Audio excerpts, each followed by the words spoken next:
The Paranormal View. The Paranormal View.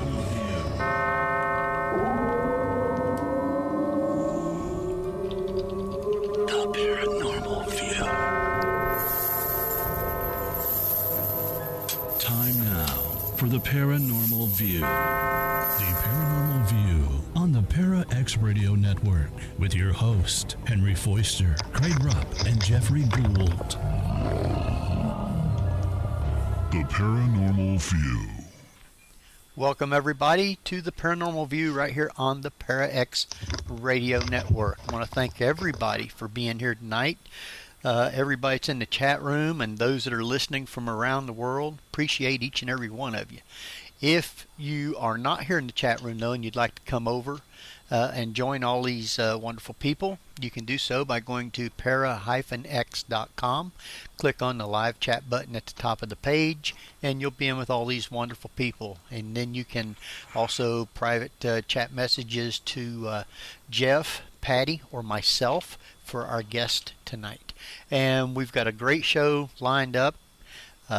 Everybody is here because of the guest that we have.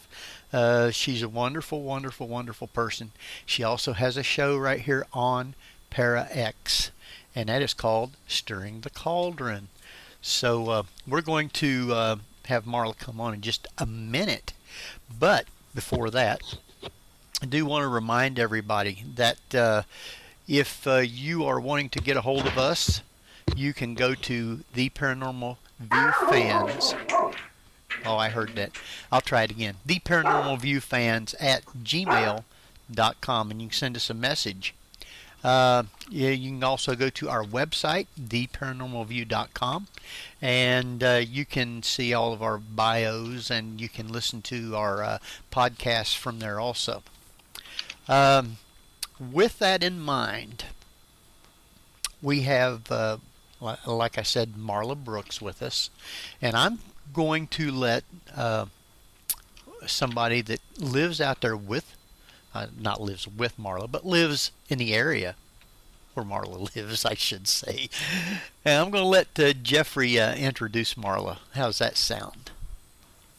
Well, our own lovely and talented Marla Brooks is, of course, an author with no less than 9 published books, 5 of which on the paranormal, which I'm constantly promoting during her show.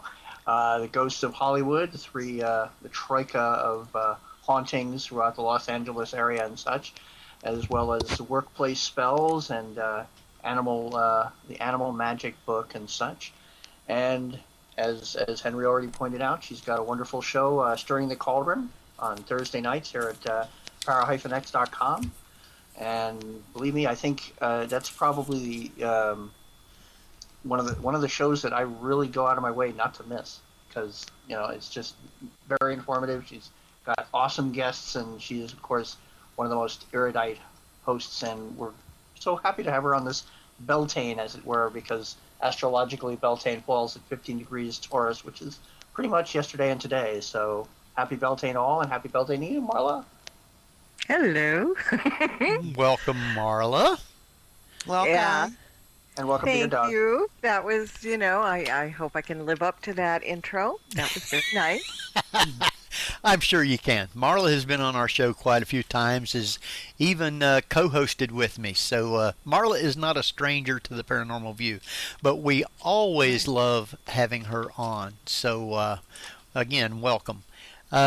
Tonight we're going to be talking about quite a few different things. We're going to be talking probably as our main topic of Beltane, and then we'll probably move on over into all things that are witchy and just whatever comes about. So if you have any questions pertaining to anything for Marla, please send them to myself, Patty, or Jeff, and we'll definitely get them right in.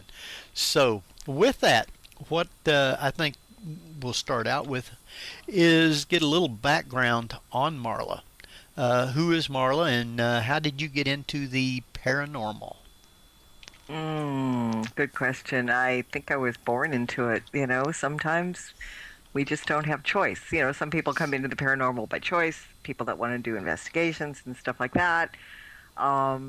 Me, family history of witches in the family, and always kind of surrounded by little ghosties from childhood. I mean, I've never lived in a house that wasn't haunted, so it was just one of those things, pretty natural, pretty normal, and I think not that I got into it, it was into me first or something. So. Well, now, are you from California or? Yeah. So that's where you were born and raised? Okay. Yep, L.A. all So the you've way. been there all the time? Hmm? You've been there all the time? Yeah. Huh. I didn't know that. I thought you had moved out there. No, no, I was born here. I mean, I've been out of California here and there, but as far as roots and stuff, yeah, always been here. It's kind of a nice, haunted, spooky place, right, Jeff? Well, I found a lot of nice ghosts. It'd be nice to live where there's ghosts. You've at least had ghosts where you've lived, so not so much me. I have to go out and look for them. Yeah, so do I. Since we're going to be talking about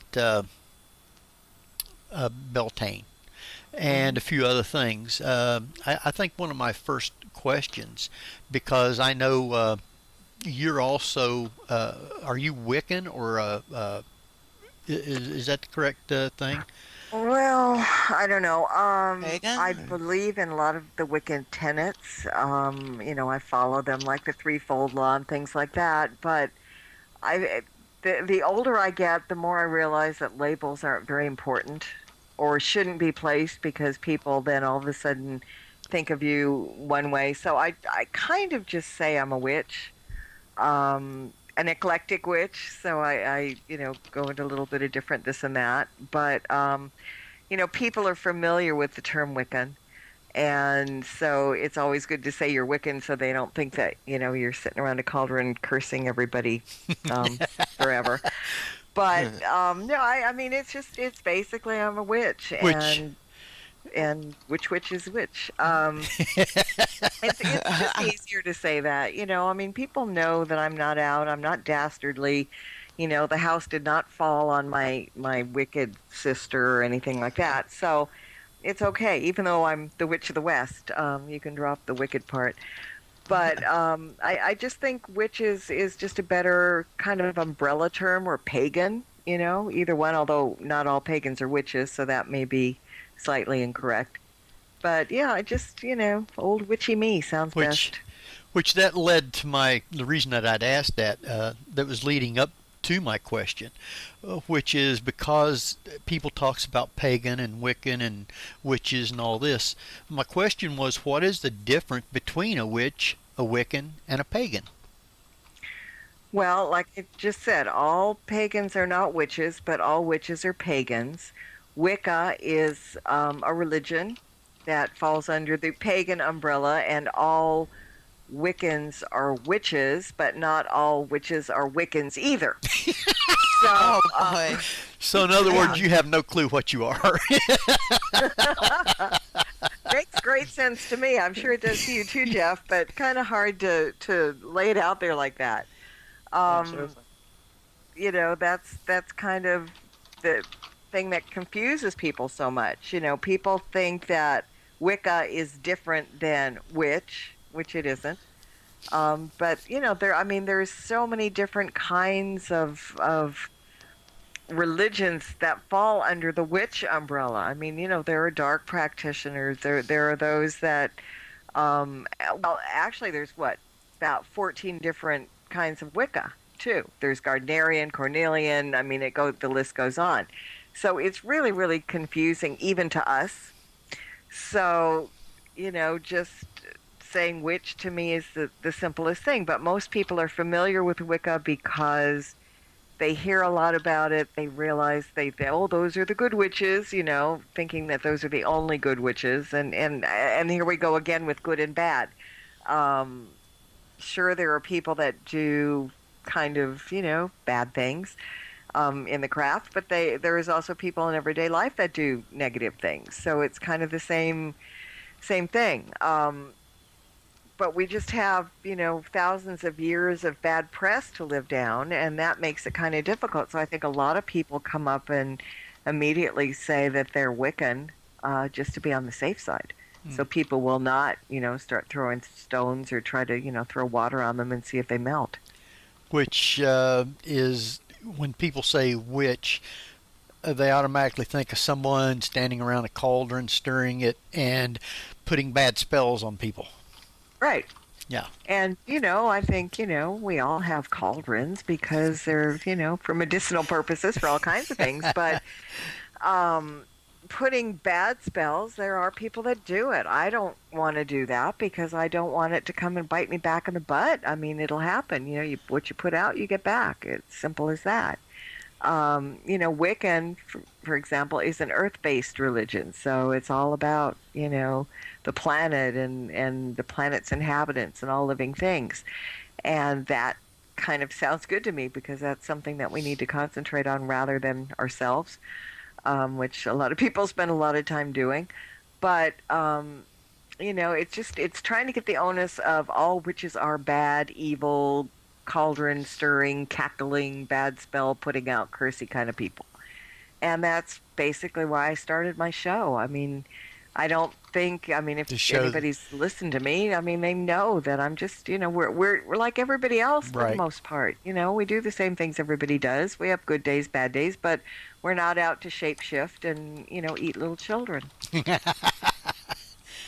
I do want to thank everybody for listening tonight, and we do have a lot of people listening from around the world. We have people listening in the U.S., the UK, Australia, Ireland, and Finland. I want to welcome everybody tonight listening from around the world. And as I said before, if you're not here with us, come on over to para-x.com and click on the live chat at the top of the page, and you'll be in with all these wonderful people, and you can interact with us and ask questions of Marla. We appreciate that. Since we are talking about Beltane tonight, maybe a lot of people doesn't actually know what that is. So what I'm going to say is, can we get the background of what Beltane is? Well, Jeff is so much more glib about this than I am, but basically, everybody celebrates May Day, celebration of spring, dance around the maypole kind of thing. Mm-hmm. Actually, that is the like Titanic weren't too thrilled with it. Huh? Oh, sorry. I was saying people on the Titanic weren't too thrilled about May Day. Oh, jeez. Well, there's an exception to every rule. Come on, you know that. But basically, it's coming of spring. It's when people start to plant and look forward to warm weather and get rid of the winter, kick the winter out, kind of thing. It's a very important time of year. It goes back, I think, and Jeff, correct me if I'm wrong, way back before Celtic times, right? Pretty much, yeah. It was definitely very much a fertility ritual. Mm-hmm. Exactly, because coming with spring, animals, do what they need to do. People think it's probably safer than. Well, I was going to say something, but I'm not going to say it. Yeah. I read that it was an Irish Gaelic for either May or a festival. Mm-hmm. That and May 15th is in Scotland. That's when they have theirs, I guess. But oh, do they? Yeah. Well, I think, the Wheel of the Year, the pagan Wheel of the Year, it's based around seasons and what the seasons are for, how to live, when to plant, when to reap, when to sow, when to procreate, all that kind of thing. And Beltane is the coming of spring, and that's why people dance around the maypole. And I really should have built one this year. If I knew how, I probably would have. Actually, I've only danced around one maypole, and that was in elementary school, and I had no clue why we were doing it, but it was fun. Well, we used to make May baskets and drop them off at boys' houses and then ring the bell, and if they caught you, they could kiss you. Oh, really? Yeah, I never was into that practice. I know. Wow, I missed that one. Yeah, that's what I mean. know, really. I didn't You get think a it's chance too late for to it. start? No, never too late, Marla.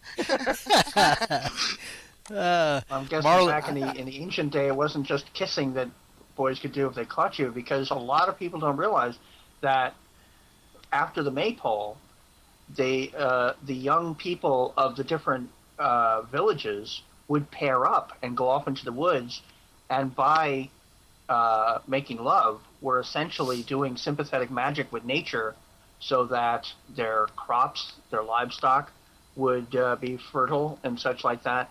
And if one of these girls got pregnant, or multiple girls got pregnant, it was considered not a bad thing because it was conceived on Beltane, and it was considered, since Jack of the Wood, or Pan, who was a fertility god, the child would essentially be son of Jack, or Jackson, which is where that surname came from. Wow. Oh, that's neat. Yeah, I told you, Jeff knows a lot. Yes, he does. I was reading up on it too, and some of the older rituals, also some of the different, I guess, clans or whatever that did it. They were the ones that were married on that particular night was allowed to take their rings off and could go with whoever and have like a free night without anything being wrong. Well, how shameless is that? Yeah. You know, take into account shame is a societal concept that, you know, was essentially brought in, pardon me for offending anybody, from the church. So, I mean, before the church came along, pretty much people were having a good time. They were having a Some good people time. still are, Jeff. Some people still are. Yeah. Yeah. Okay, I got a question here from the chat room from Ron. And he wants to know, Marla, what is the biggest challenge that witches face in becoming a more mainstream religion? Well, I know there have been very small inroads made in that the armed services now recognizes Wicca as a religion. But I think, again, all those years of bad press and people not being able to be exposed to us in a proper way other than a lot of times what the media presents. Because this is one of my pet peeves, but if you watch, you know, Discovery or any of those shows that come on, and some of them do very good historical stuff about witches and pagans and things like that. But whenever you get either a reality show or, you know, something that is going to interview a witch, so people will get to see what the witch is like, they pick the biggest crackpot that the world has ever seen. And this is what mainstream America and mainstream all over the world gets to see.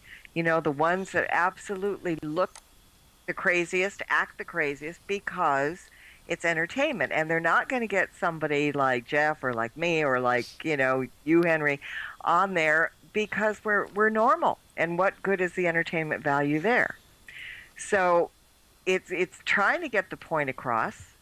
It's trying to get people to understand what a witch really is rather than what the media depict us as.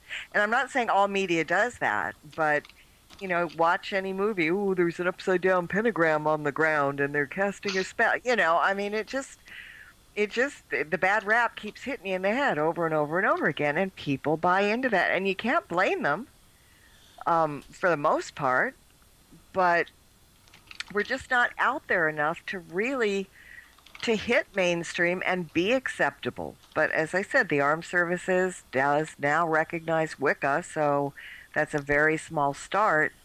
I don't know, Jeff, what do you think? Do you think it's ever going to happen that we're just going to be accepted as normal people and, you know, not... I don't know. But you were right about that. There was a reality show that was like 1 or 2 seasons called Madhouse, and somehow I was able to get in as an audition, and I went in normal. I wore cords and everything, but essentially I indicated what the craft is and what it isn't, and what paganism is, what it isn't.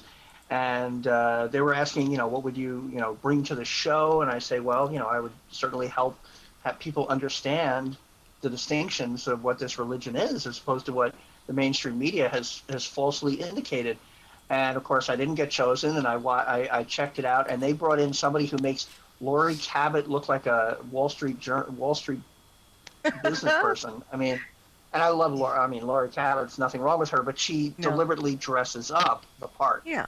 Laurie does. Christian Day also. It was very colorful, but Christian is very serious about it too, and Laurie is too in her own way. But I think when they made Laurie the official witch of Salem, and here's another soapbox thing: Salem, witch city, all their municipal buildings, everything has a witch logo, but it's a witch on a broom with a wart and ugly as heck.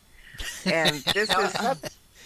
Now, is that the case now? Because I thought back when they did the episode of Bewitched that they did change it into a Samantha-esque logo. No, I've seen. I went a checking, and it's still the same. They still have the ugly witch because, again, they may be witch friendlier than a lot of places, but still the concept of the ugly broom riding wart green faced witch sells.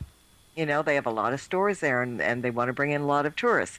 And what if all their logos were of, just somebody that looked ordinary? Would work. Why is it portrayed that the witches? Do you have any idea? Has the big wart on the nose or whatever, and is ugly? Well, I mean, gosh. Yeah, well, it goes back because once upon a time, here we go. Witches were considered the wise people. They were the herbalists. They were the doctors. They were the shamans, if you will. They were very well respected, yes, and the teachers. And very well respected. And this was a time when people lived in villages. There were no big cities, per se. But then when people started mobilizing and cities started forming, Christianity came into play. And in order to get people to change over from paganism to Christianity, and I have nothing against Christianity, so no cards and letters, folks, but this is just kind of the way it happened. They had, in their recruiting process, and maybe that's not the right word, but we'll use it for all intents and purposes, they had to make paganism look like something really bad. So their concept of the devil, which is something that pagans did not believe in, not that they didn't believe in negativity or, bad things, but there was no Beelzebub or no devil per se. Once that was brought into play and used as a scare tactic, then everybody who was a pagan was thought to consort with the devil. Basically they were talking about women, that the women were the devil's spawns. They procreated freely with the devil. They would lure, like in mythology, the sirens. They would lure men into compromising positions and use their devilish wiles. So everybody... Oh, wait. Well, shush. So they had to take something away as far as letting people believe that, okay, well, you guys can be pagans, but we're Christians. There wasn't that happy medium. You had to be one or the other. And so in order to make one look better, you have to make the other one look worse. So there we get slapped with all the negativity and all the horrible stuff, and they would depict in drawings and verbally that witches were ugly creatures, warts and noses and all kinds of things that, rode brooms and just caused all kinds of havoc and chaos. So it was just with the advent of organized religion and, new horizons that they had to make us look like the really bad ones. And that's the part that stuck. And ironically, the witch riding the broomstick aspect is an aspect of Beltane, because a lot of rituals tend to include the riding of a broomstick backwards, so it's straw up, not, streamlined, as though it's a hobby horse. That's all it was. Yeah, and it has to do with planting and stuff, but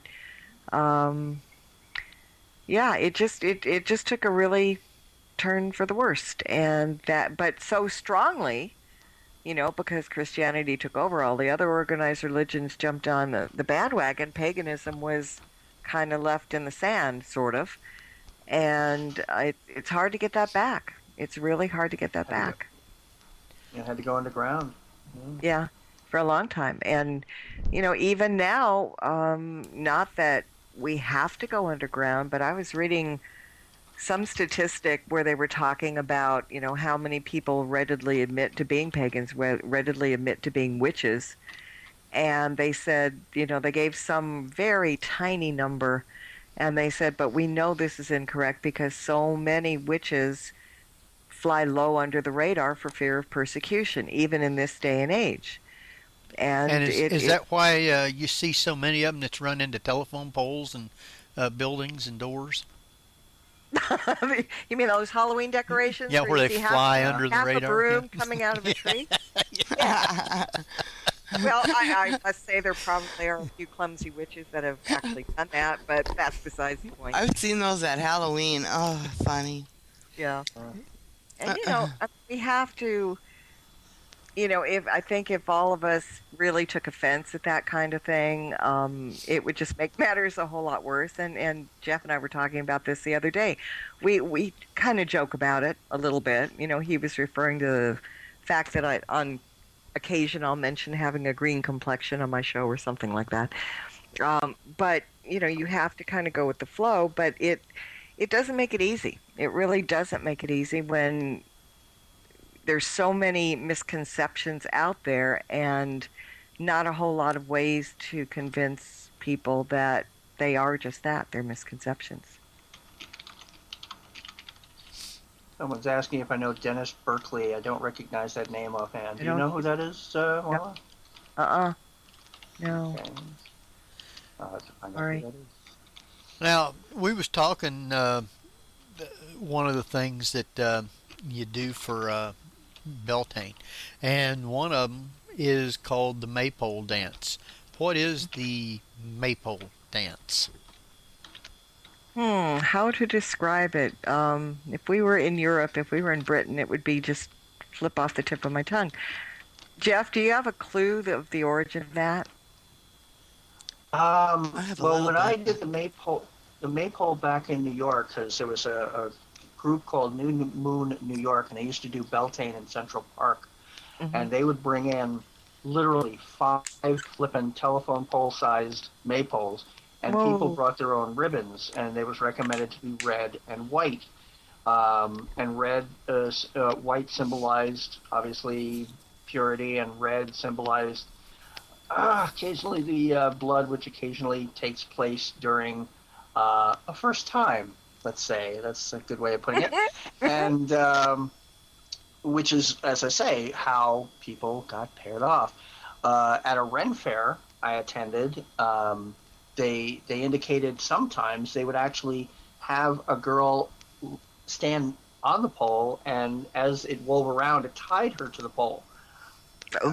It wasn't to burn her at the stake or anything, but apparently she was allowed to, if she could burst free, she could grab the first guy she was after. It was sort of like a Sadie Hawkins-y kind of thing, I guess. And but yeah, it was awesome to do the Beltane. That's one of the few things I really miss about being not in New York, is also it's a really good place to meet girls. And really? Girls who are in a really good mood, if you'll take my meaning. They have a Beltane fire too they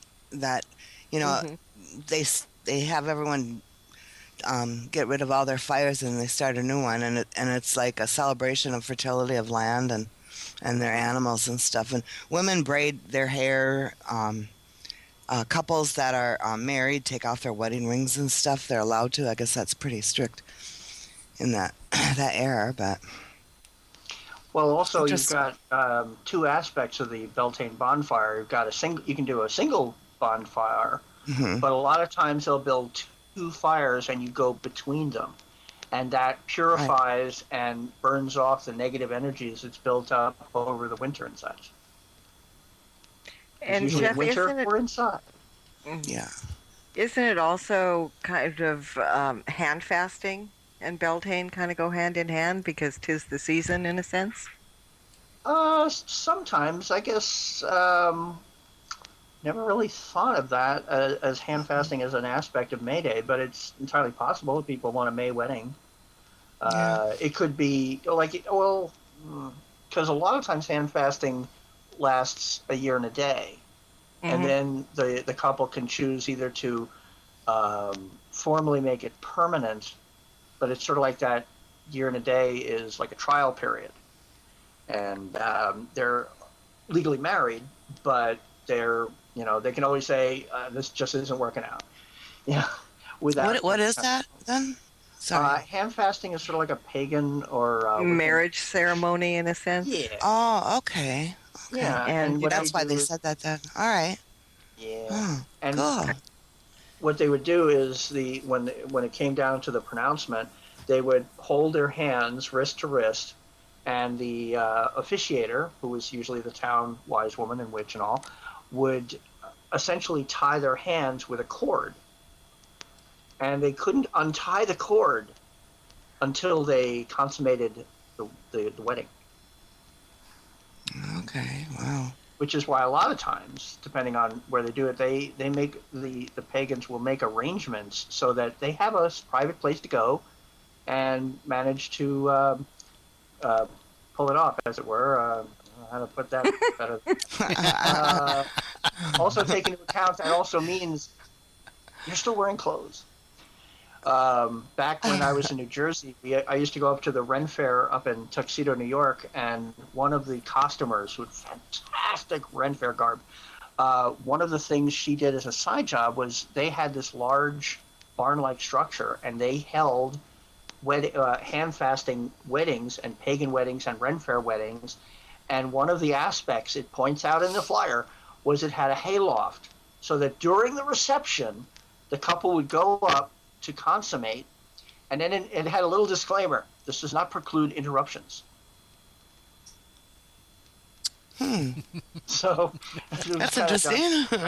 And tongue in cheek, as it were, because you could easily just say, "Hey, you guys done?" Right in there. Jumping right into the haystack, huh? Oh, yeah. Is that where the term making hay comes from? Perhaps so. Well, sometimes, anyway. Well, we are done, kind of like past our break time. So we're going to take a quick one here in just a second. If you do have questions for Marla, you can private chat them to me, Jeff, or Patty, and we'll get those right over to Marla. I do appreciate all questions coming in. And if you're listening from around the world or somewhere else here in the States or wherever, but you're not here with us on ParaX, you can come on over to para-x.com and click on the live chat button at the top of the page, and you'll be in with all these wonderful people here and interact with us and with our guest. So you'll really, really, really love these people that's in here. So we're going to take one here in just a second. Before we take the break, though, I do want to thank and remind everybody that tomorrow is Mother's Day, and all mothers should be appreciated, and we want to thank them and let them know how much they are loved and appreciated. So, Jeff, why don't you, have you ever heard of Buffalo Springfield? Or I have. Yeah. I have. Or Herman's Hermits. Okay, guys, we're all old, all right? Yeah. Admit it. Okay. All right, Jeff. The only Springfield I know is The Simpsons. Take us out, I Jeff. don't know. I'll have to check. I have to look that up too. Oh, Thanks. no, Jeff. Everyone, you're listening to the Paranormal View with Henry Foister, Patty Lyman, and Jeffrey Gould, with our velvet-voiced guest, the author of Marla Brooks, at para-x.com. So we'll be right back after this break. So if you're doing any Beltane fertility work, as we've been referring, really, make it quick. Don't go away. The Paranormal View will be right back.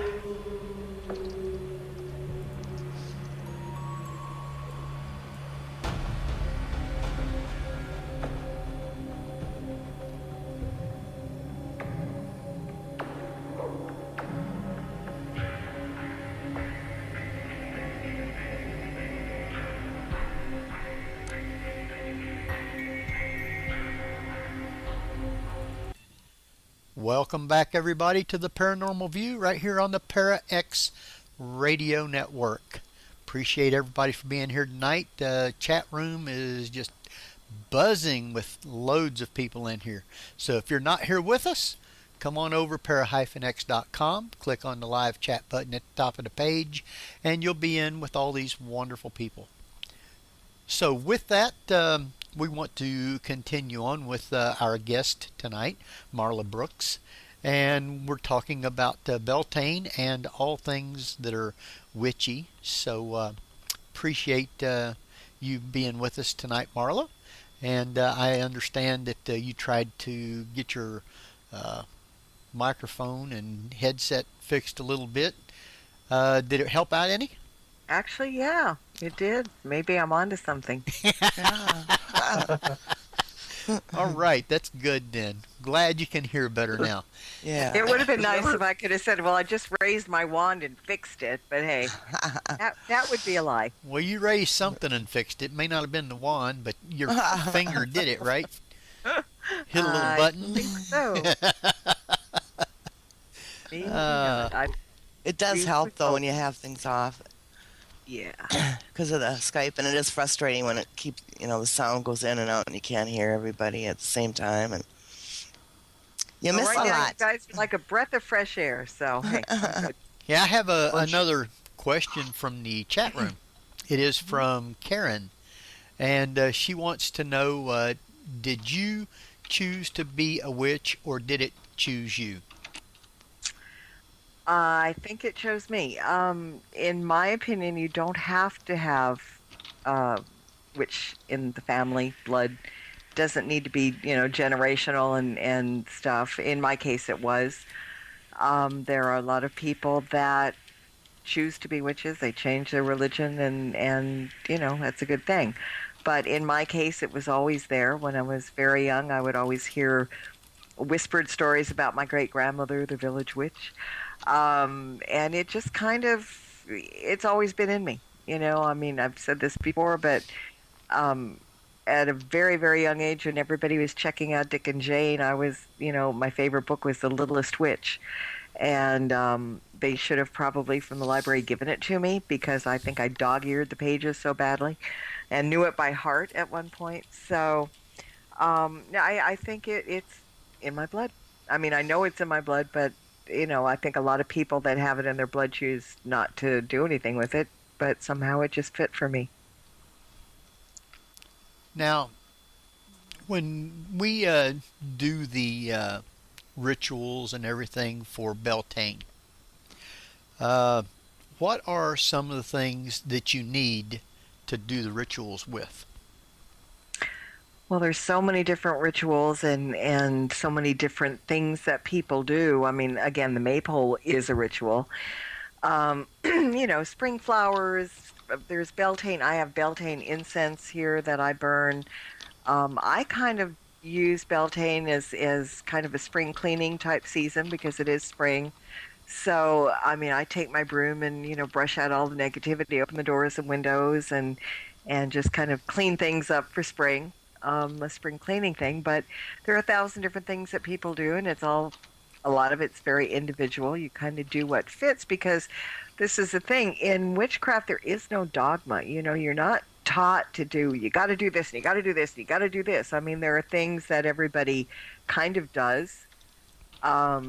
just because it works for them. But there's nothing says that you have to, run around the house 3 times backwards and spit on the ground, that kind of thing. We all just kind of do what feels nice. I mean, a lot of people, put flowers up and decorate their homes and change things around so it looks very spring-like. And, so it like, as with spells, it's, whatever the spell you're doing is the tools that you need. And sometimes you don't need any tools at all. It's a place that you put in your head, too, that works. Now, go ahead, I was going to say, with sometimes with private rituals, whether it be a couple, a family, or a coven, sometimes Beltane is done skyclad. Mm-hmm. Yep. Which, to those of you who don't know the terminology, means naked. But skyclad sounds so much nicer. What do you call it? Skyclad, as in clad only in sky. Okay. You're wearing only the sky. I hadn't heard that one. Oh, I haven't either. Yeah. And a lot of times people don't mind if it rains, because a lot of people in the craft and paganism consider rain as the god and goddess making love. And it's very cleansing. Yeah, that, depending on where your mind is at, that creates kind of a strange mental picture. But well, interesting. I attended an open ritual at the cloisters in New York City years ago for, I think it was for Lammas, and the reports were saying rain, and boy, the gods and goddesses held back the rain as much as they could, and it was a big pageant. It was essentially like a garb sketch, and it wasn't until we were all done and the circle was dropped and it was time for the food and there was a big feast, the clouds just opened up saying, this is as far as we could hold it back, folks. And by the time we got to the cloisters across the lawn, we were completely drenched. I mean, the people that I was running with, we were just hysterically laughing. It was just like a garden hose. I've never been drenched that fast. Wow. Sounds like fun. Now, we got the ritual done. Well, some of the things that I was reading on it, you would use like a white candle for some things, and I guess different colored candles meant different things for the different rituals, and they had a list of different rituals that they would do, or that could be done, I guess, for Beltane. Some people did them and did some, and others did some of the others. So, Yeah. But I guess you had to build an altar sometimes, and they told you how to decorate the altar and all sorts of different things like that. So. Right. Yeah. I mean, it's open to whatever makes you feel good. It's not like the wording you just said. They had to do this. No, in paganism, you don't. Without the dogma, you don't have to do anything. You do what feels right for you, and that's not hedonistic. That just means that you're not a lemming. You don't have to follow the herd, and you have free will to make it comfortable. Like Jeff is talking about open rituals and stuff. I'm a solitary. I don't belong to a convent, so I don't do a lot of that. You didn't hear what you just said, did you? She said convent.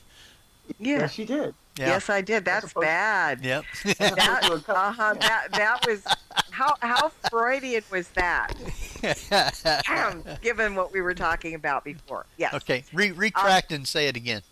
I don't belong to a coven. There you go. And I'm a solitary. Oh God, lightning's going to strike me now. But you don't have to do certain things. I mean, there are things that we all love to do. Like if everybody had a maypole, we'd all be doing maypole dancing. I mean, that's just fun. But there is nothing that, you get beaten over the head with saying, if you don't do this, you're going to hell. Because ironically, most witches don't believe in hell because we don't believe in the devil. So how can there be hell? Anyway, that gets complicated again. But that's the whole point of it. I mean, it is the free will. It is the opportunity to express yourself in the way that you're comfortable and, enjoy things that work for you better than having to say, run out and buy all these supplies just so you can do something that you may not be interested in doing in the first place. True. Have you guys got any other questions come in yet? Anybody? No, I haven't. All right. No, not from the chat room. Sort of a weird off-topic question, though, Marla. I was going through, because I write up a report on each show we do, and I'm putting in as many links as I can to promote you right and left as I do normally. I know, you're amazing. You are Speedy Gonzales. We're doing all this free of charge. Well, yeah. I'm waiting for Bill. I really am, because of the amount of work that he does. He deserves it, He does. If you ever want to know anything about our shows, go over to Jeff's site. He does a synopsis of every show and writes it up really great and has links to everything. Plus, once I get the podcast up, he has the link to the podcast, and you can listen to it right from his page. Yeah, and I have a feeling now if his blog had a blooper reel, I think I know what the first sentence is going to be. On tonight's show, I'm sure that'll be in the write-up. Okay. Well, I was going to ask. I went to your Podomatic, stirringthecauldron.podomatic.com, which is where your shows are archived, and I was pulling that up, and I was scrolling down, and I thought, oh, there's the show on Robert, who of course is one of my heroes, Robert the Doll. And then I realized, I'll have to mention that on the page, and then you had a link to just the clip of what may have been the Robert EVP, but both links don't seem to be working. It's like the audio files are gone on those pages. Yeah, they are. Trying to be nice here, but Podomatic and I are not quite seeing eye to eye.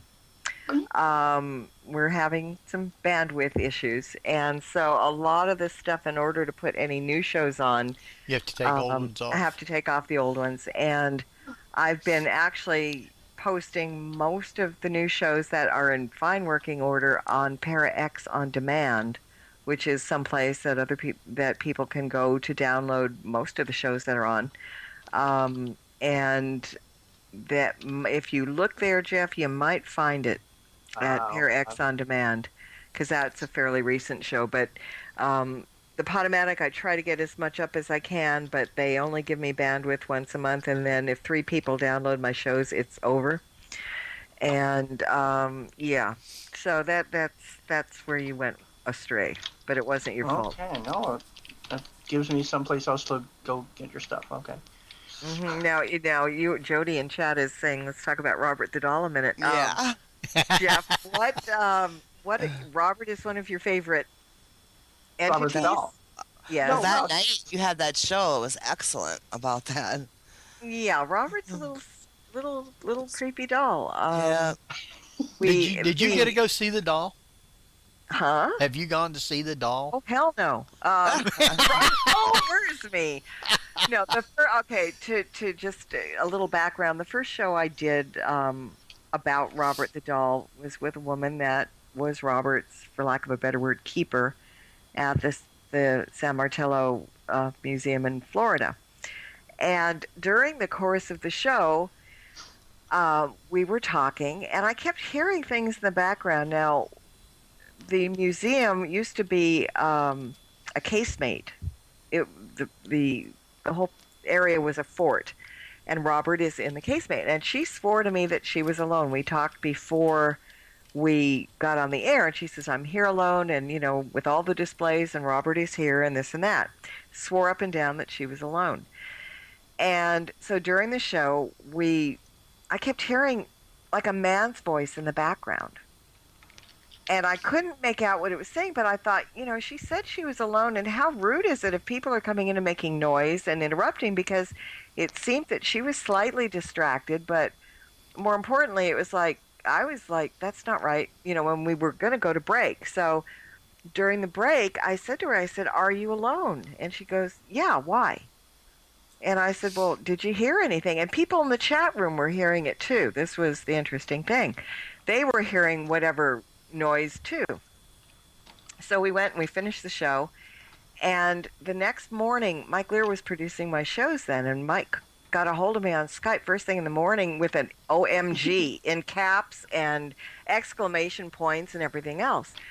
And I said, "What's the matter with you?" And he said, "You don't know what we heard. You don't know. Remember, we heard something, and you don't know what it was." And you know, and yeah. And he goes, "And I played it for my wife, and she's freaking out, and I'm sitting there freaking out."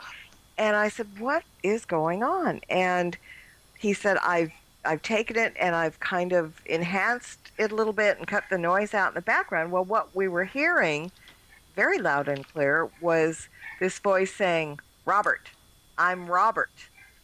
And I'm like, whoa.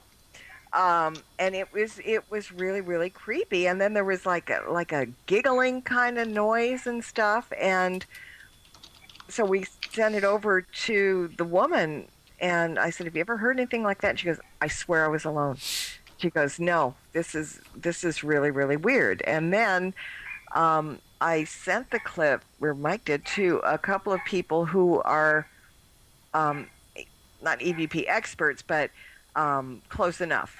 And they both said that it had something to do, the sound that we heard in the background was, and I'm going to mess this up because it's technical, but the gigahertz volume, or some volume thing that shows when you're looking at audio, for human voices is a certain number. For EVP or otherworldly voices, it comes in as something else, and the two are very different. And that's how some people judge whether they have an EVP or not, because of this reading that they get that is different than the human voice. And this little voice in the background came across as the one that they register for EVP.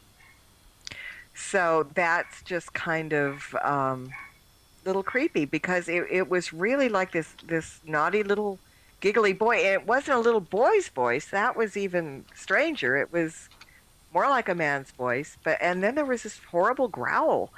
And so anyway, that's what started kind of the EVP Robert the doll thing. It was interesting enough that he is supposedly a haunted doll, and he moves around the place, and if you take his picture without asking permission, bad things happen. I mean, there's a whole laundry list of things that go along with Robert the doll, and anybody that Googles Robert the doll, I mean, the whole story is there, and it's really quite fascinating.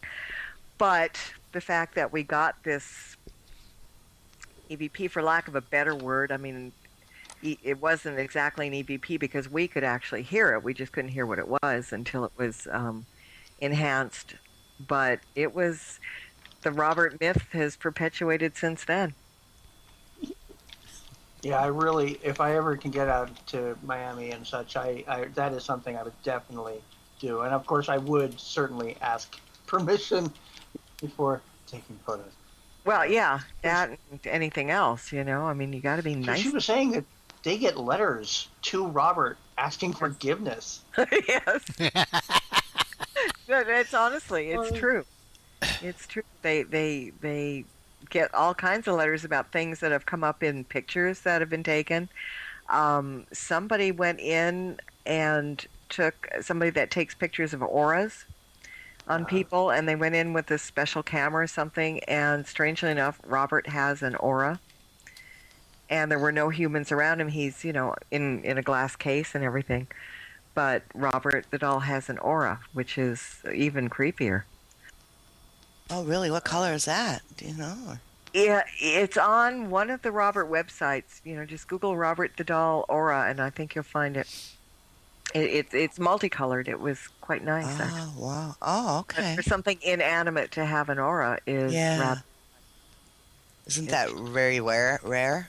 I would think it would almost be impossible because, this is a nothing. I mean, this nothing as far as life.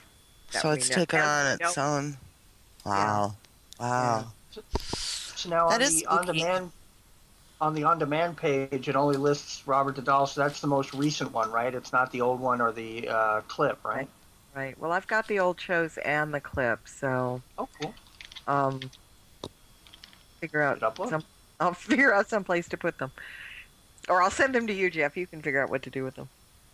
You could do that. I'll put it on my Marla page, as it were, or on this page as well. Well, no, I was joking about it. Because like on my metaphysical book page, your books are always on top. Oh. Like because it's just there's so many of them, they weigh everything down. Now, before we... Well, the thing is, well, sorry, I was going to say, fortunately, even though you've written 9 books, 5 of them are metaphysics, so they're there on the metaphysics page, and your others are nonfiction big. You've got the cooking book and the TV show book, so those are over on my nonfiction page. Okay, gotcha. Well, I'm glad to be paged somewhere. And of course, all nine are going to be on this page for this show. Great. The show's page. They're already in there. Okay. Before we take another quick break, I'm going to run out one other question here. With Beltane, it's rituals and could be festivals or ever how they want to put it. But with festivals, of course, you always have a feast. And with celebrating, what are some of the traditional foods that they have with the Beltane festival and stuff like that?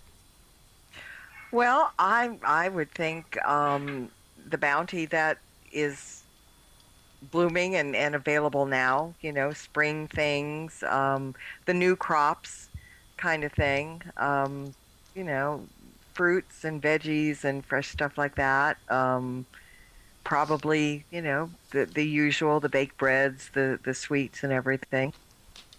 But it kind of goes by season, and that's where it starts, in the winter season you would have the root vegetables and all that in those feasts. In the summer and the spring, we're like, the first thing that came to mind was spring onions. Well, you got to have something with those, but anything that is to the season and to your liking. Great. I think what we'll do is we're going to go ahead and take another break. Okay. So, Patty, why don't you take us out to break? Okay. Welcome everybody to the Paranormal View on the ParaX Radio Network, and we'll be back in about 9 minutes. Thanks for coming. ParaX is your source for everything paranormal. Welcome back, everybody, to the Paranormal View right here on the ParaX Radio Network. I do want to thank everybody for being here tonight and listening to our show, and everybody from around the world, because we have tons and tons of people listening. Appreciate each and every one of you. If you're not here with us, though, in the chat room, please come over to para-x.com and click on the live chat button at the top of the page, and you'll be in here with all these wonderful people, and you'll be able to interact with us. You can send Jeff or Patty or myself private chat with questions for Marla. So with that, I do want to thank Patty. Great interview again. Thank you. Patty is doing just a marvelous job as our spotlight reporter, so we appreciate her. Oh, thank you very much. Yeah, I love doing it. So we have get to know a lot of people that way. Well, we have a great crew right now on the Paranormal View. One of these days when we get rich, might bump it up to a paying job, like a couple $100,000 or something. But Okay. until then, this is what we call it. Dream on. Really? No. Because you'll never get rich at this job. But that's okay. You do in other ways. That's true. Yeah. Let's get back here to some of the questions for Marla. And we do want to thank her for being on tonight. Marla Brooks, who has a show on here yours is on Thursday night, right? Yep. And it's 9 o'clock 9 o'clock Eastern, following the Black Cat Lounge. Everybody can go into the lounge with Tim Shaw and get relaxed and then stirred up with me to follow. There you go. And it's called Stirring the Cauldron with Marla Brooks.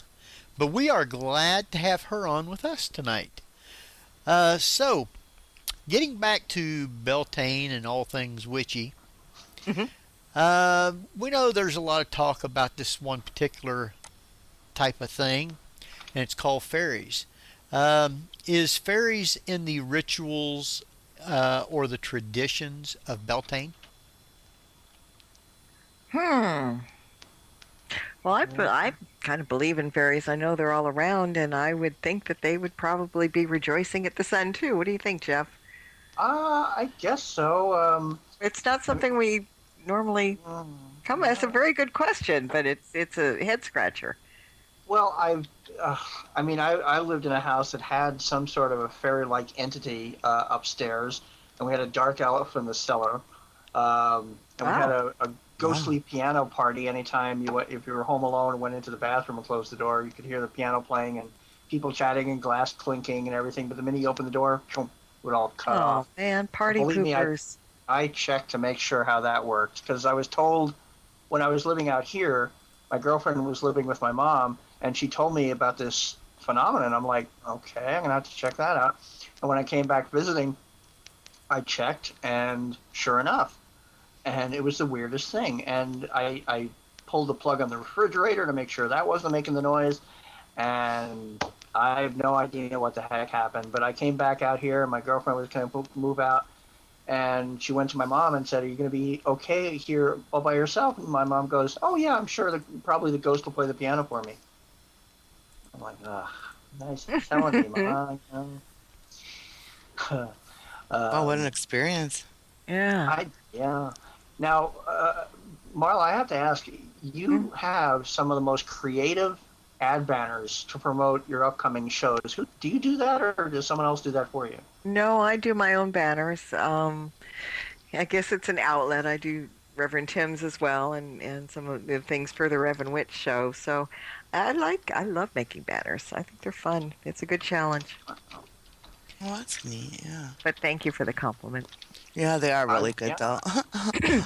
Yeah, I love your new picture, too. The eyes.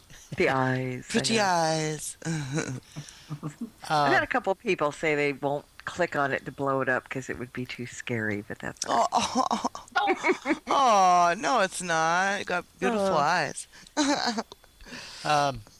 Leanne sent me a program called GIMP to do banners and stuff with, and I haven't even tried it yet. Heads or tails out of GIMP. I have GIMP too, and it's sort of like the instructions are written like, you already know how to do this. I'm like, no, I don't. Tell me in regular human terms. Come on. Layers. What the heck layers? Well, I have a Mac, and I have very simple programs. It's a very simple art program, and it allows me to do kind of really neat things. And, because I tried Adobe Photoshop and things like that were way over my head. But this one is like a Mac, idiot-proof. And so I just started, getting better and better and better and better and more comfortable with it. And the more comfortable you're with something, the more creative you can be. And I'm still, I'll click on something, I didn't know I could do that, And, 2 years later, I'm saying, oh, look, I learned something. This is fun. So, yeah, I think banners are great to do. But really, keep it simple. Get the most basic program you have, because it's not about the program as much as it is your imagination. And you can bring things together even with the simplest art program and make beautiful banners. Well, I have Infant View, and that seems to be just a straight up, here's your thing, do you want to save it, how do you want to resize it and all that, and rotate it. But I can't seem to I could probably put text on it, but I wouldn't be able to make it as multi-imaged as you can do. Like you have like a landscape, the titles, and a little photo of your upcoming guest. Some of them are just, literally, when I was looking at them today, they were just blowing me away. Like you had some demon shooting Sith lightning bolts at one of your guests and such like that. Yeah, like, John Zaffis. I thought that was cool. That was a show I did on curses. Yeah. And I found the demon to, just go right after Uncle John. And it looks Wow. good. Sometimes I surprise myself. Now, since Jeff is out there with you, I expect you to teach Jeff how to do that, and Jeff can start doing ours. That would be great. Yeah. I don't have a Mac. I have a PC. So. Well, that's that right. might be difficult, but Henry, if you get in a pinch, you know where to find me. I can help you with that. All right. Yeah, you have a Mac, don't you? Not me. No, Marla. Marla does, yeah. Yeah. I technically need things that are idiot-proof because my mind doesn't work in that capacity. I know, we talked about that one day. Yeah, easy Mac, easy program. Hey, it works. I'm happy. Yeah. Now, Well, you're certainly. You Go should ahead, create Jeff. one for this show then. It's a Okay. nice show. Yeah. Okay. All right. yeah, Just we keep can put it up. reminding me, guys, and I'll be happy to do it. Okay. Now, Because I don't have one with me, with the boys. oh, is that right? Yeah. Send Well, me the send me boys, pictures, the boys send me still pictures, hasn't gotten a picture of you yet, along with the bio. I know. I'll send it. You've this been week. I saying that for promise I 3 will. weeks. I will. Just get me all your graphics, and I'll put you all together. There you go. Okay. Oh, okay, great. All right. Since we're speaking of Beltane and all things witchy and all things you might say magic, what are some of the magic spells that you would do? For Beltane? Or in general? In general, Beltane, whatever. I'm sure that there's different spells that they do for Beltane. I didn't read up and see what those were, Well- but you have mostly you want to do good spells. So what is good spells, you might say? I mean, what Ones would that you work. do to make a spell, I guess is what I'm trying to say. Well, it depends on your intent and things that you want. I mean, a good spell would be for the greater good, not for, asking someone to, have horns grow out of the top of their head or, somebody walk around and stub their toe all the time. You do things, or I do anyway. And just so you know, not all witches cast spells. It's another misconception. But, you do things. I mean, there are people like in my animal spells and magic book. I mean, we're doing spells for our pets, for our fur babies, for the kids. A wellness spell or a welcoming to the home spell or, all kinds of things like that. A spell to do if you lose a pet, how to deal with the grief and all that. I mean, it's just like, when you're walking down the street and thinking, gee, I wish I had that, or I wish I had that, or you're daydreaming. That's what you do spells for, but you do them for the greater good. You don't do anything to inhibit anybody else's free will. You never do that. That's like, a big no-no. And there are ways like, okay, prime example, I'm not really big on love spells at all. And every teenager in America has gone to the internet and gotten, a love spell because I want him kind of thing. And to me, basically love spells are putting a spell on someone so he'll come to you and he'll fall in love with you, or she will, whatever. And that's interfering with free will. And Right. if you were to do something like that, my suggestion is do a spell on yourself to make yourself more attractive to someone else rather than glomming onto somebody and bringing him to you. Right. Oh, that's a great idea. Because I guess that makes more forcing sense, huh? that's Yeah, well- forcing them to do something that they may not be wanting to do. Well, and most of the time, if you do something like that, like, somebody will see someone across a crowded room and they don't know them at all, and they'll, I'm going to put a spell on that one. I want that one. I'm going to marry this guy, whatever.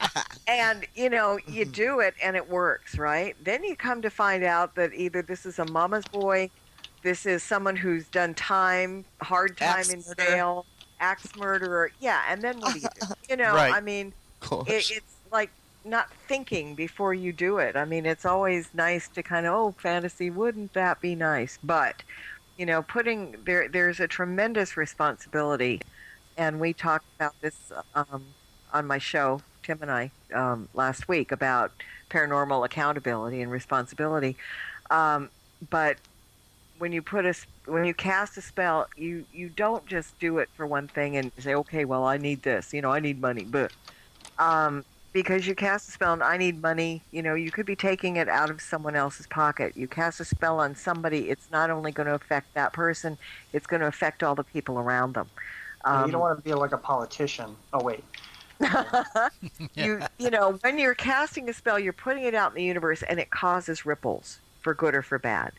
So when you cast, you have to be extremely specific and also for something that is for the greater good, not only yours, but everybody else's as well. Okay.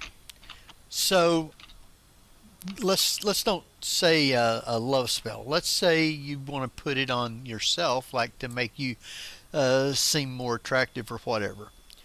How would you do that spell? Do you have to get the cauldron and mix a bunch of potions up and throw a couple skunks in and the spiders and all that stuff? Or how do you go about doing the spell itself? Well, there are many, many different kinds of spells. There are spells that I call high ritual spells, where you cast a circle, you call in the deities, you call in the elements, you talk to the four north, south, east, west, you do the whole 9 yards. It's very time consuming, but it's lovely. But I joke about this, but I'm kind of a lazy witch. I don't necessarily think that works a whole lot better than just a simple spell. It's like going to a high mass. You go to a high mass and you pray and you do everything, but then you go to Sunday services and you pray and whatever you do, the result is the same. You don't always need pomp and circumstance. And so I have, in my books, I have a lot of spells that just require maybe a candle or an incense or, an oil to anoint the candle, or a crystal or something. Very simple things that people have on hand because, first of all, not everybody has an occult shop nearby. And if they do, there's so many things, so many possibilities. What do you get? What do you buy? What do you do? A simple candle. And is it a good store? And is it a good store? There you go. And I'm really dubious. I mean, people will go into those stores and buy candles or brooms or anything like that, crystals and everything, unless you take them home and consecrate them and get all the boogity-boogities off of them that somebody else might have put on them. It's not really a safe practice. So doing all that kind of stuff where you don't know the things that you're getting from whom and how it came to be. And, you could find somebody in that store that really put the kibosh on some of these things just for the heck of it, which is going to come back and bite you in the butt sometimes. But simplicity. I mean, Henry, you do spells every day. You just don't realize it. When you're driving in your car, when you're wishing for something or hoping for something or praying for something, that's casting a spell, because all a spell is a focused intention. And it's not just witches that cast spells. Every human being every day casts a spell.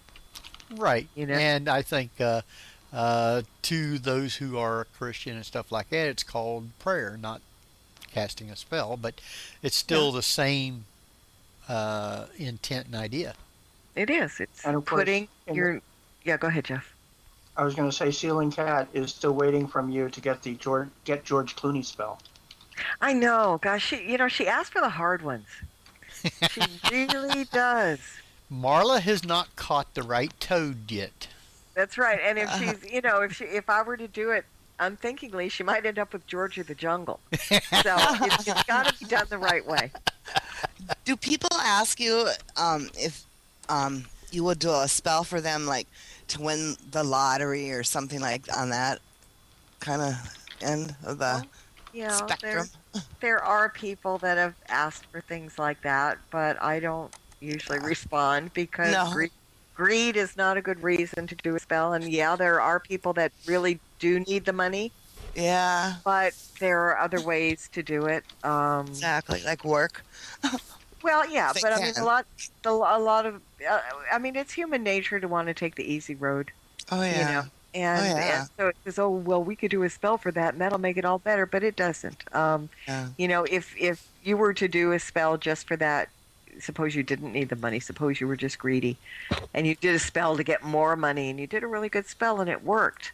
Well, something's going to happen that you're not going to only lose the money. You might lose a few other things in the process too, because karma has a bad bite. Yeah. And so, you just have to be very careful. You don't do spells willy-nilly. I mean, there always has to be a very good reason for them. And as I said, with a good intention. Yeah, exactly. A lot of spells, the teacher I had back east, essentially a lot of spells, when they're constructed properly, usually have a caveat, which essentially, when you're praying to deity for a specific outcome, like she says, money, not for just personal gain, but to pay bills, such like that, one always adds and harm towards none. Mm-hmm, exactly. So it doesn't come out of somebody's pocket who needs it as well. Right. And the same with, as you were indicating with a love spell, you could do a spell to make oneself more attractive, but the other, what I always learned was to essentially, you're declaring to the universe your commitment and readiness to have love enter your life in such a way that the person is perfect for you, you are perfect for that person, with harm towards none. Exactly. Exactly. And yet I still ended up with a Libra, but still, I mean, you forgot the caveat, or the right caveat. I must have. I don't know, but it was fun. She was a better friend than a girlfriend, and we're still friends, and I love her to death, but still. Yeah. Now, stay tuned for right after our show. Big sigh. For Joe and Tara on Visions Radio. Tonight, they have author investigator Stephen LaChance on, so it should be a great show. So, just as all the other shows here on Para X, they're all great shows, and it's 24/7. So, there's a show for everybody. But stay tuned right after hours, and Joe and Tara has a great show also. So our time is just continually flying by. Sure and if you do have any Marla has a questions, tendency of doing that. Yeah, it's great. Unwittingly, it just happens. Yeah, all good shows go too fast. But if anyone she has does hour-long shows that literally are like 5 minutes. You're like, where did the time go? Yeah, I know, really. I know. You need more time, 2 hours. Well, it's good. That keeps people coming back for more, right? Oh, yeah. But everybody, we still have a little time left, so if you do have questions, private chat them to Patty, Jeff, or myself, and we'll get them right on over to Marla. And let's see, I believe I have one. Okay, you read yours first then. Our own wonderful Don Shy from the chat room asks, Marla, with all the shows that you've done and all guests and topics you've covered, what would be your favorite one, or the show you've enjoyed the most? I think there have been a few that were difficult shows to do. Let me start it by saying that, and I think we all have that. Subject matter guests sometimes, but I really enjoy the metaphysical shows the most, because we're all here to learn. I'm here to learn, and so I don't kind of take the easy way out. Sometimes I will book a guest on a book that I would never normally pick up because I think it's way too heavy for me, not physically but mentally. But I want to learn. So the shows I like best are the ones where I'm learning something new all the time. And I like the study about it, I mean, I read all the books that authors write. I do my homework really well before I have a guest on. And so there isn't one particular subject or anything except metaphysical. Now, I will say that my two British buddies, Kieran O'Keefe and David Wells, are a joy to have on, because we have a lot of fun. They both have a great sense of humor, but they also have a way of getting really good information across. And so I try to have each of them on once a year. And so I enjoy that, doing it with them. It's very easy. It's a lot of fun. But otherwise, it's just the metaphysical shows that really fascinate me, and all the other metaphysical topics. Cool. Now, I have a question also from Ron. he says, since I am a real grouch when I first wake up, and I tend to make a lot of negative wishes, and negative wishes are a bad thing, how does one break out of that bad habit? Well, I've got a dandelion spell that's great for bad habits. It's kind of like blowing away bad habits, but I think also it's more of a mindset, because I'm always the one that's jumping up and down and saying negativity brings more negativity. It acts like a magnet. And, I'll admit I can be a little grumpy in the morning as well. But it's a focus thing. It's a focus not to dwell, and when you wake up first thing in the morning, don't see that black cloud over your head. Look out the window and see the sun, or the light. It's a difficult one, but Ron, if you send me an email, I will send you the blow away your bad habit spell. You can get me at hotwrite or Marla at AOL.com and give it a try, because magic does work, honestly. There you go. You heard it first right here. Now, Kat, oddly enough, in the chat room asks Marla if you can explain what chaos magic is. I'm not. I'm booking a guest on that. I'm not really up on chaos magic. I know Reverend Tim knows a lot about that, but then Chaos Tim, kind of goes together. So I'm not. I don't want to start spewing something that I'm not 100% sure about. I know when to say I'm defeated, and I don't know. So yeah. But I actually am thinking about doing a show on that, just because I want to learn more about it as well. Now, when I was reading up on Beltane, I come across this one thing, and want to know, what does the hawthorn tree have to do with Beltane? You were reading stuff that I'm not aware of. Jeff, do you know? I'll send you the links. Well, it depends. Depends on the tradition, really. I mean, I was trained eclectic. Me too. Ooh. Well, we know that each wood has a separate property. All our wands, we choose our wands according to the wood. I would like to think it was more Harry Potter-esque, where the wand chooses us, but I haven't found Ollivanders for me yet. But each wood has its property, and I think if anybody's got a quick Google in front of them, can look up the properties of hawthorn, might explain it. Maybe it's something to do with spring, or I don't know. Well, I don't know. From what I've read on it attracts fairies. I was going to say, it does what? It attracts fairies. Aww. Oh, really? Yeah, that's what I understood. Huh. I have to check Ted Andrews' book next time I take it out. Yeah. Yeah. Google it. Google is our friend. Yes. Kat out in the chat room, she's great at Googling. Google Kat. Yeah, hawthorn tree cat. See what that's all about. Yeah. Now, a lot of traditions sometimes will use trees themselves as symbols for whatever that specific tradition holds that specific tree. For instance, the elder tree is usually a tree that you do not invite into your circle, because that generally is the tree that represents passing to the next life. I don't want to say it means death, or anything. It's just that's since death is a phase of life, and a lot of people get afraid of it unless you've read, Roberta Grimes' book Fun of Dying. And so, I don't know what the hawthorn tree would represent, but it's interesting about the fairies being attracted to it. I've always attracted fairies at ponds. And the way to attract fairies to ponds is you lay down at the water's edge and you tickle the water with your fingertips. And all of a sudden, you will see all of these dragonflies show up. And even though most of our eyes can't see them,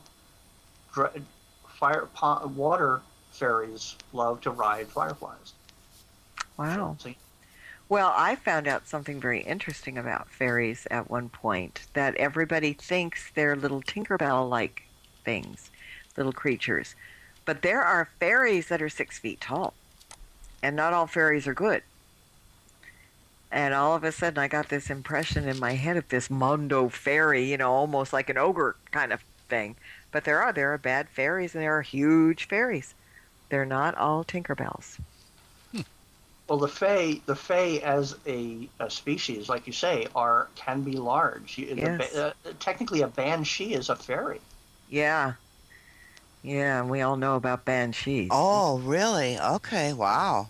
The Fae and the Shay are almost pretty much cousins. Yeah, I just got a new tarot That's deck of the Shay. I haven't looked at it yet, but it looked interesting. There's a question in the chat room from Don Shy. You would think that all trees being natural elements should be good, or whatever. That, I mean, it wasn't really a question. Well, yeah, no, it's a comment. Well, yeah. There are a lot that are, but something like the yew tree, Y-E-W, is not a good tree. I mean, you know, again, I have to make a Harry Potter reference, but Voldemort's wand in Harry Potter is made of yew, and it's just a very murderous, bad kind of thing. Well, J.K. did a lot of research. She did. She did great research. Yeah. I pat her on the back because she's helped kind of humanize us in a way. Exactly. Yeah, she has. And she has very, very accurate information. In fact, at one point, I don't know if you heard this, Jeff, or not, but people were accusing her of being a witch because she knew so much. And some of us were complimenting her on it. Yes. Yeah, exactly. I mean, you know, her Magical Creatures book is full of things that we all know, and certain spell things and good things and bad things. I mean, she really dug deep.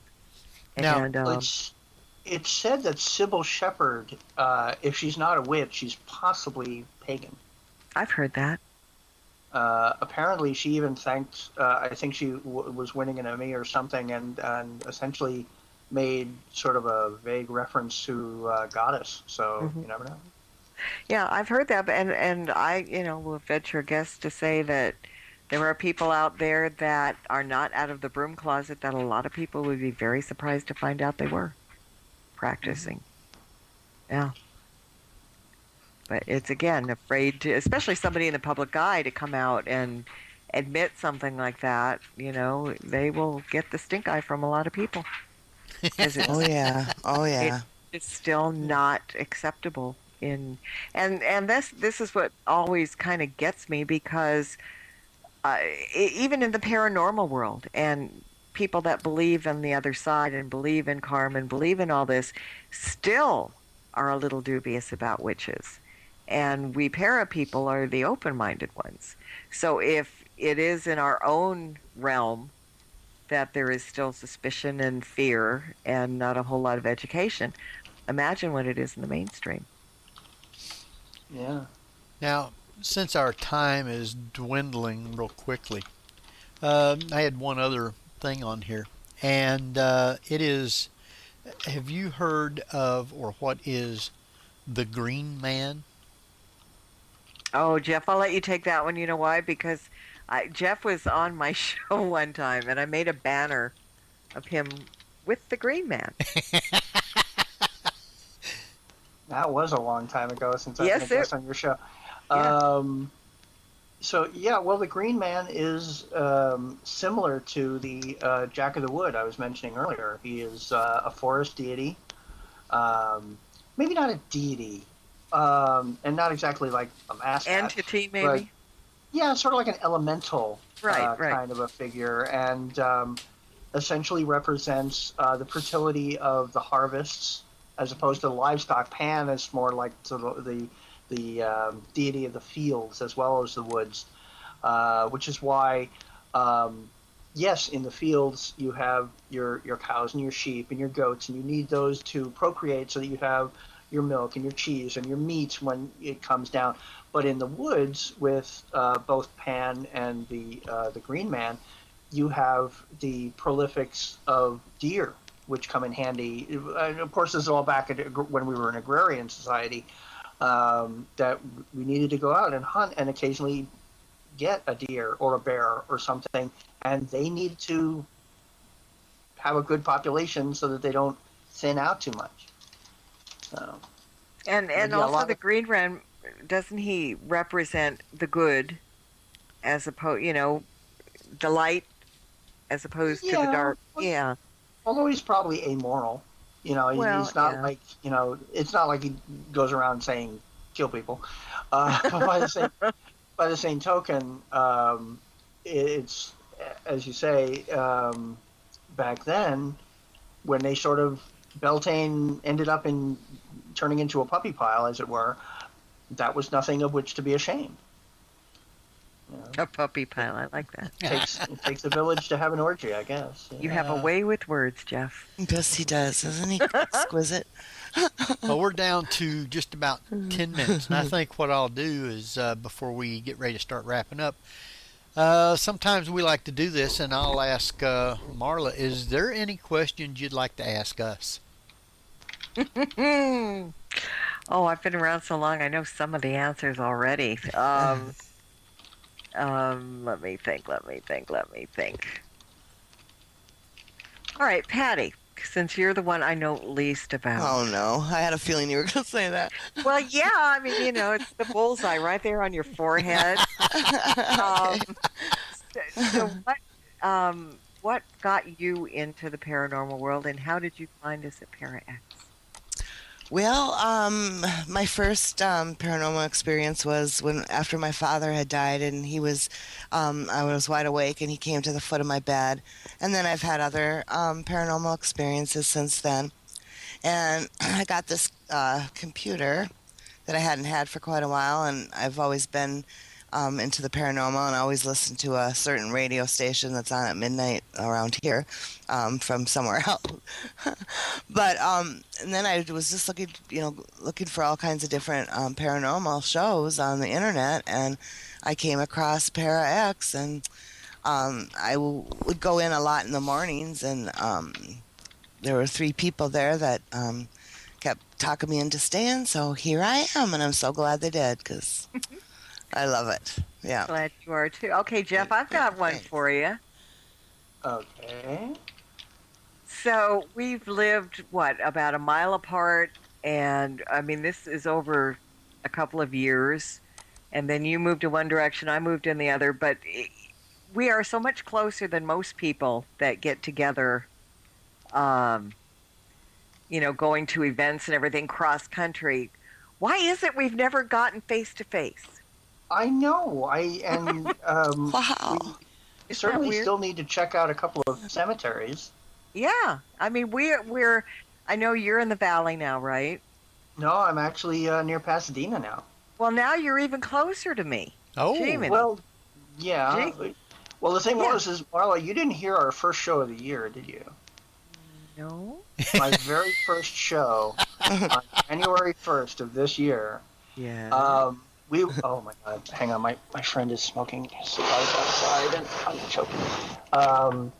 My then now former BFF was becoming more and more OCD and kind of crazy, and she literally had a meltdown while the show was on, while my mic was live, because I didn't know how to shut it off on Skype at that time, and she just came in, verbal guns blazing, and the whole chat room heard it, and poor Henry and Craig are like, oh my God. So I worry about my dog. Okay. By the way, your dog's bark is almost exactly like the Jingle Bell barking dog bark. Close, yeah. I was listening, I'm like, it sounds like the Jingle Bell dog. I got it. But yeah, she had a complete meltdown while I was on the air, and there was nothing and it just deteriorated from there, and I ended up, she literally ended up locking me out at 10 p.m. on a Monday night, and this is like January 3rd, so I had to find another place. So a friend of mine took me in, and like I say, we're near Pasadena, and it's a little tricky. It's even a little trickier now with the buses, because it takes like almost 2 hours to get anywhere from here. Yeah. Because it's like a half hour to get from here down to like civilization, and then trains and buses to there. Right. But well, we're gonna have to figure something out because I am not far from you now. Okay. Being out here in Azusa, I mean, it's just hop, skip, and a jump from Pasadena, except on the buses, perhaps. Exactly. But I'm just saying it's high time because we have done shows together. We are friends. We chat, blah blah, and never face to face. So just thought I'd mention that. It's literally been years.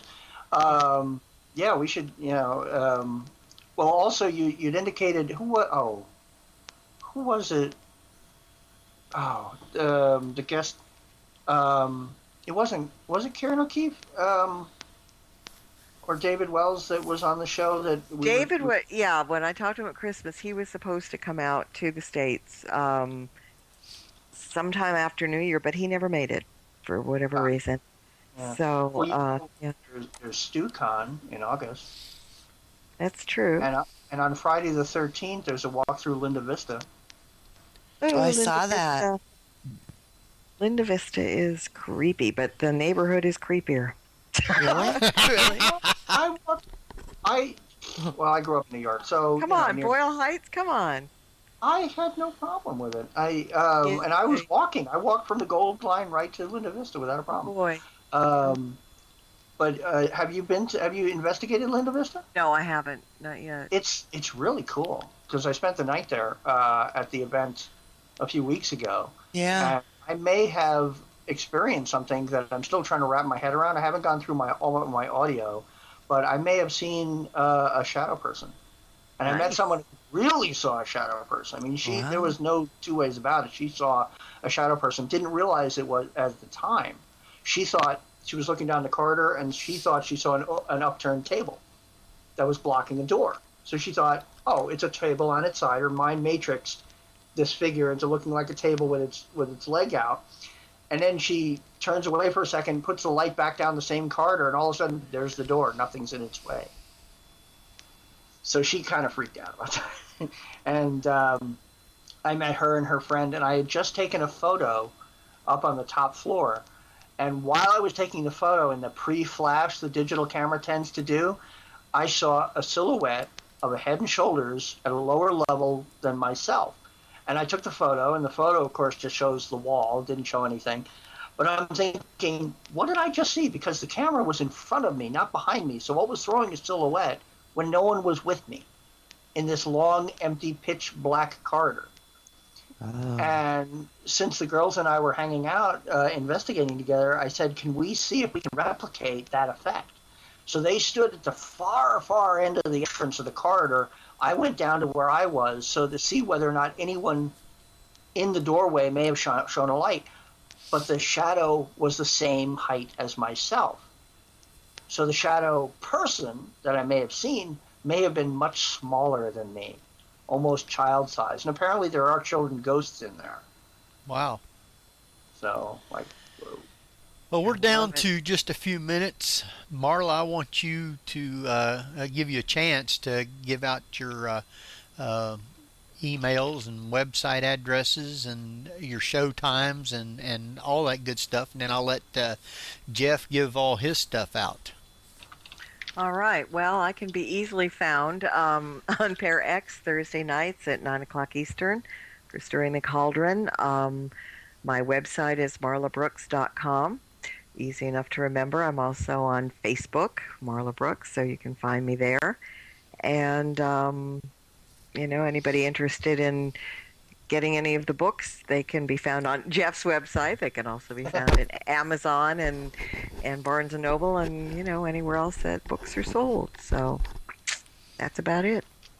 Well, you've been a wonderful guest. Thank you for coming on. Thank you so much for asking me, guys. Well, it's always fun. I know it is. That's why we keep asking you back. Well, good. I'm glad. Henry, do you mind if I mention next week's Spotlight Report? No, go ahead. Next Saturday, the 14th, the Spotlight Report will be Barry Kling from Ghost Lab, from Barry, and Brad is his brother. But I am just going to interview Barry, and he will be on. So thanks. All right. Very Yeah. good. Jeff, give your stuff out real quick, like before we have to run. Well, you can find my website at jeffgould.net, GEOFFGOULD.net. And if you put a /2011PNV.htm, that'll bring you to my Paranormal View page, which will have this show embedded as well as previous shows, and a link to the page that will be this particular show. And of course, Facebook, everybody knows, is that groups are being updated and becoming useless and pointless. So I really can't give out the group information because it's like collapsing around us. We don't know what to do with it. It's driving us crazy. But we do have a Paranormal View page at Facebook. Just look for it, the Paranormal View, or look to my site and find it through there or on Google or whatever. And I certainly have links to it. So, yay, there you go. And buy Marla's books. Goodness sake, what are you waiting for? Yes. Oh, gee, see? Now I got to send you another check, Jeff. Oh, Jeez, yeah. He's bankrupting me, honestly.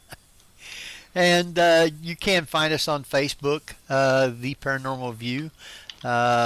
Check us out. Put us on like. And there's all kinds of great stuff on there also about our upcoming shows and everything. So do that. You can also go to theparanormalview.com, which is our website.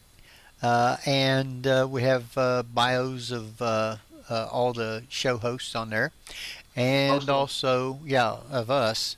And you can also do our podcast from there also.